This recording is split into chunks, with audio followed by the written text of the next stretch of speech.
Bonjour, j'espère que vous allez bien. Je veux vous faire un nouveau format de vidéo pour que ça soit un petit peu plus vite et dynamique pour la présentation des thés. Alors, pour la boîte du mois d'août, on a deux duels.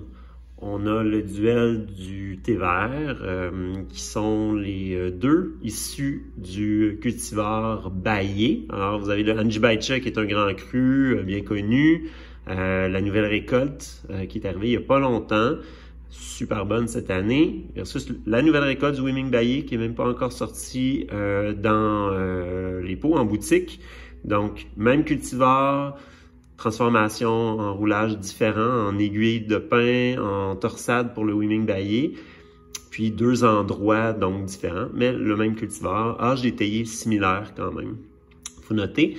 Un autre duel entre deux oolongs, mais là on compare un petit peu moins des pommes avec des pommes, mais on a le Daouhié qui est un oolong Dansong de la même, en fait c'est le demi-frère du Yachixiang que vous aviez eu en thé mystère il y a 2 mois, parce que c'est un croisement, le Daouhié, c'est un croisement entre le Yachixiang et le Shuexian. Ça a donné le Daouhié, puis ceux qui y ont goûté, vous allez voir une similitude.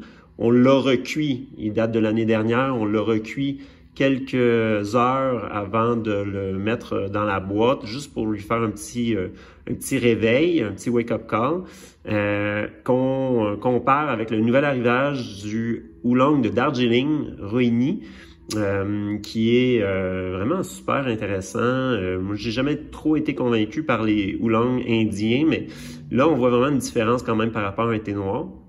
Très aromatique, c'est vraiment le fun.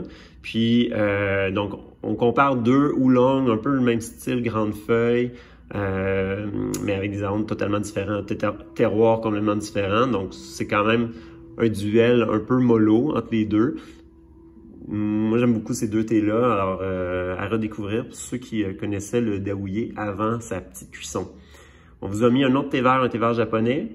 Le Tsuyu Hikari, qui est un cultivar qu'on n'avait jamais eu ici avant. En fait, on en avait eu il y a plusieurs années de ça, dans l'ancien Chai. Donc, c'est un cultivar qui est très floral. Celui-ci est bio, du sud du Japon.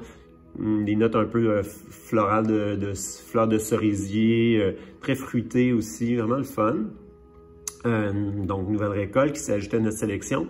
La nouvelle récolte du Minami Sayaka Kocha, thé noir du Japon, vraiment funky, hein? Pour ceux qui ne le connaissent pas, vous allez découvrir quelque chose un petit peu sauce à spaghetti, fruits, miel, herbes, laurier, origan, des notes comme ça, vraiment, vraiment intéressant.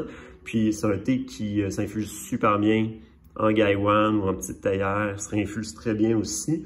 Bio également du sud du Japon.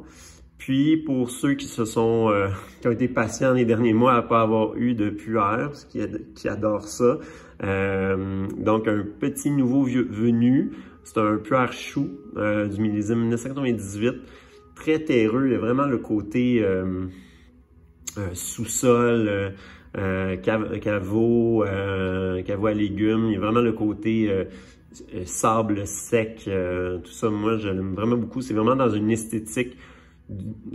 L'archétype du puer chou parfait ressemble à ça d'après moi, d'après mes références à moi. Alors j'aime beaucoup ce nouveau-là. Donc vous avez 7 thés, pas de thé mystère ce mois-ci. Pour prendre une petite pause, laisser vos papilles et vos neurones se détendre, surtout les neurones, mais en septembre, on revient avec ça. Et voilà, j'espère que vous avez apprécié la sélection de la route du thé du mois d'août. J'espère aussi avoir de vos nouvelles par rapport à ça. Le live Facebook va être un petit peu plus tard ce mois-ci, le 29 août à 11 h. Normalement, on essaie de le faire un peu plus tôt dans le mois, mais vu les vacances, la maison de thé est fermée du 1er au 15 août. Puis on se revoit très bientôt. J'ai hâte d'avoir de vos nouvelles. Alors, bonne route du thé. À bientôt!